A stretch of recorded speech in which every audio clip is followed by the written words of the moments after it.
Imagine a colleague who just got a massive $20,000 raise. They should be celebrating, right? Instead, they text you 2 weeks later, asking if you know anyone who is hiring.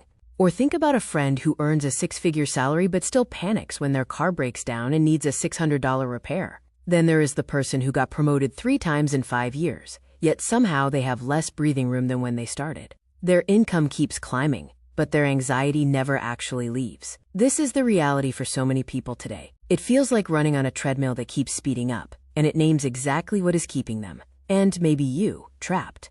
Most financial advice assumes that the only problem is not earning enough money. But right now in 2026, the average household income is higher than it was a decade ago, yet the personal savings rate is still stuck at a very low level. This shows us a hard truth. The size of the paycheck was never the real ceiling.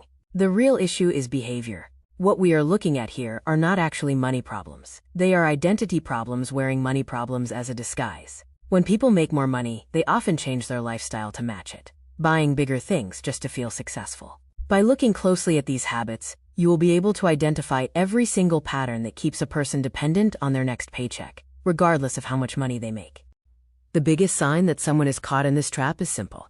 Every single time they get a raise, that extra money completely vanishes within 90 days, and they have no idea where it went. It used to be that lifestyle inflation happened very slowly. A person might get a promotion and move into a slightly nicer apartment, or maybe take 1 extra vacation per year. Those felt like normal, reasonable changes. But today, the biggest difference is how fast it happens. The moment the new, larger direct deposit hits the bank account, the spending starts.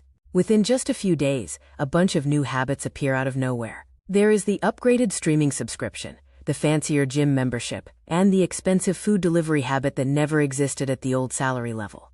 The strangest part is that these are not even conscious decisions. People do not sit down and plan to spend all their new money. Instead, it happens because of a vague, comfortable feeling that says, I can afford this now. But if you look at the math, the truth becomes very clear. Someone who earns $85,000 a year but spends $84,200 is in the exact same financial position as someone who earns $42,000 and spends $41,400. Both of them are only a few $100s away from zero.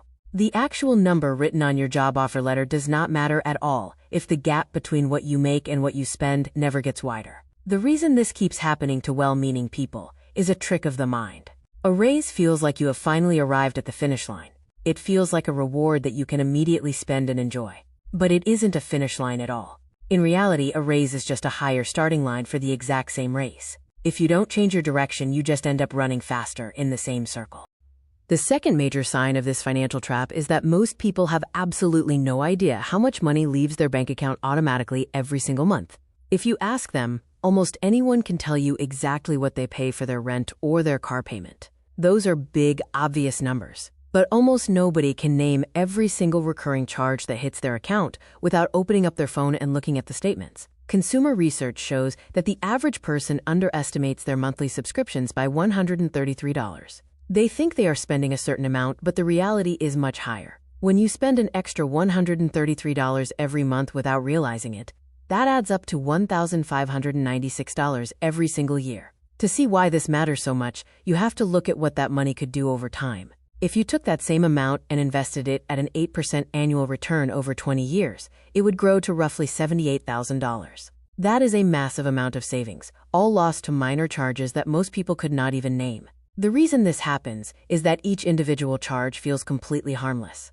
It is $12.99 for a streaming service here, $9.99 for a software upgrade there, and maybe $4.99 for an app that was downloaded during a free trial 2 entire years ago. The cost feels too small to worry about. The math only becomes scary and real when you add up the whole column of numbers, which is something that almost nobody actually does. The money is not mysteriously missing from your account. It is just leaving very quietly, without ever asking for your permission, every single month. The next big sign of this trap is when a huge percentage of a person's income goes toward housing that was specifically chosen for how it looks to other people. There is a version of apartment hunting that has absolutely nothing to do with needing a safe place to sleep. Instead, it has everything to do with the specific address, the fancy look of the lobby, the rooftop patio, and what those things say to the world about how successful you are. Most financial experts recommend that you spend no more than 28 to 30% of your total income on housing. However, people who live paycheck to paycheck often commit 40 to 50% of their income to rent. They do not do this because they have no other options, but because choosing a cheaper place feels like a negative statement they are simply not willing to make about themselves. To see how this works in real life, consider a man named Derek. He is 34 years old, lives in Atlanta, and earns $92,000 a year. Derek pays $2,600 every month for a one-bedroom apartment in a building with a front desk concierge he has never even spoken to. At the same time, he puts absolutely $0 away for his retirement. Just 4 blocks away, a very similar apartment rents for $1,650. The difference between those two rents is $950 every single month. If Derek chose the cheaper apartment and invested that $950 at an 8% return for 15 years, it would grow to $330,000. When you look at the true numbers, Derek is not just renting a place to live. He is renting an identity, and he is paying a $330,000 penalty just to keep up appearances. Another clear sign of this financial trap is when people use loans to buy things that do not build long-term value, do not grow in worth, and will not even exist in 2 years. Services that let you buy things now and pay for them later do not actually make your purchases cheaper. Instead, they make things you cannot afford feel affordable by replacing one big number with a much smaller number. For example, a $400 purchase does not look like $400 anymore. It looks like 4 easy payments of $100. Your brain only focuses on that $100. The entire business model of these companies depends on this trick of the mind, and it works incredibly well. In fact, the use of these payment services has grown by over 300% since 2021. Research shows that people who use these services spend 10 to 40% more money than they would if they had to pay for everything up front. On top of that, nearly 40% of users miss at least one payment. This mistake triggers extra fees on items that are already used, already forgotten, but still being paid for every month. Over the last 3 years, this industry has changed a lot. It used to be for big, expensive items like furniture or electronics. Now, people use it for $30 skincare products and $50 fast fashion clothing. This has made debt feel normal for everyday shopping. To beat this trap, you only need to follow one simple rule. If an item does not hold its value over time and you cannot pay cash for it right now, you cannot afford it. These services want you to believe that flexible payments are a helpful financial tool. In reality, they are just a smart business model, built to profit off the gap between what you actually earn and what you want to feel like you can afford. The fifth sign of this trap is when people spend every single bit of extra money they receive, like work bonuses, tax refunds, or side income, within 30 days of getting it. The secret to breaking this habit is not very glamorous, but it is incredibly powerful. Every time an unexpected dollar arrives, you simply put 50% of it straight into savings or investments before it ever touches your main spending account. You do not have to save all of it, just half.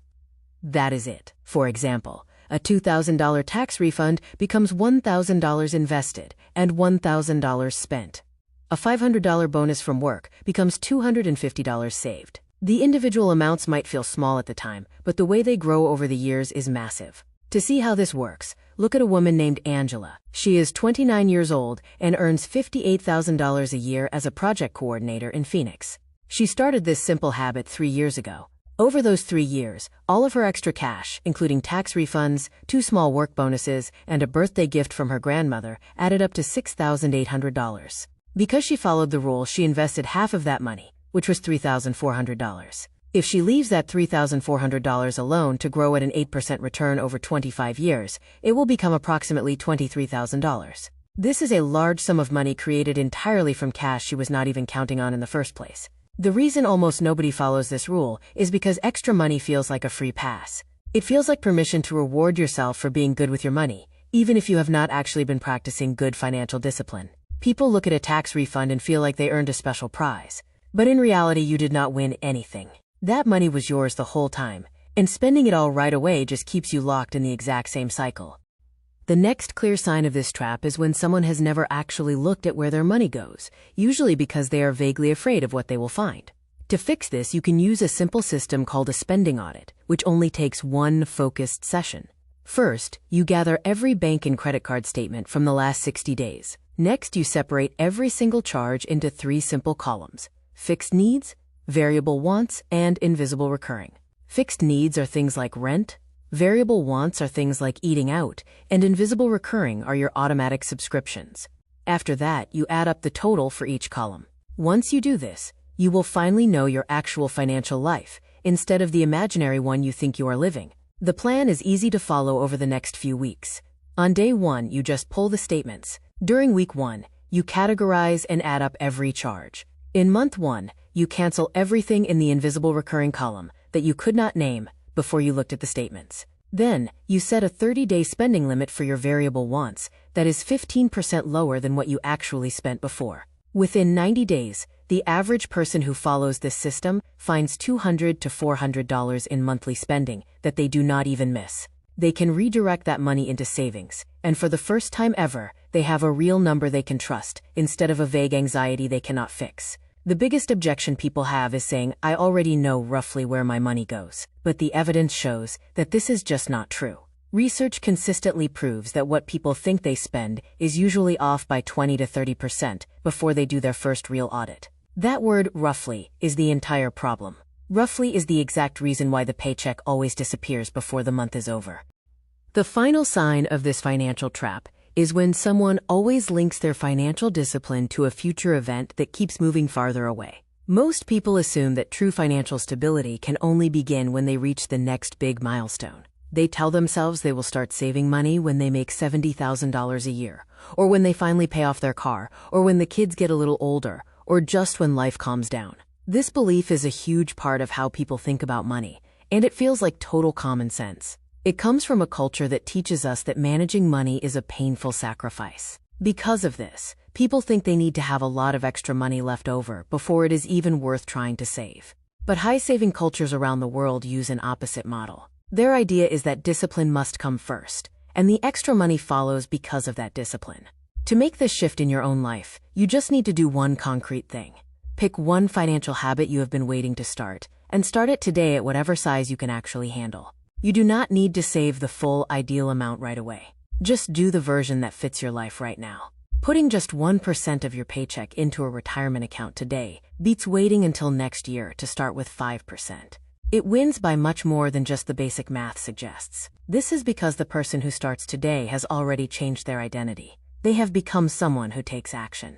The most important question to ask yourself is this: what exactly are you waiting for? And what will actually be different when that future day finally arrives? In the end, living paycheck to paycheck is not an income problem. Every single sign we have looked at can be found in people who earn $40,000 a year, as well as people who earn $200,000 a year. This happens because none of this is about the actual number on your check. It is entirely about your relationship with money. When you look closely, there are really two kinds of people who earn the exact same salary. The first kind of person treats their income as a valuable resource to be used carefully toward building a specific future.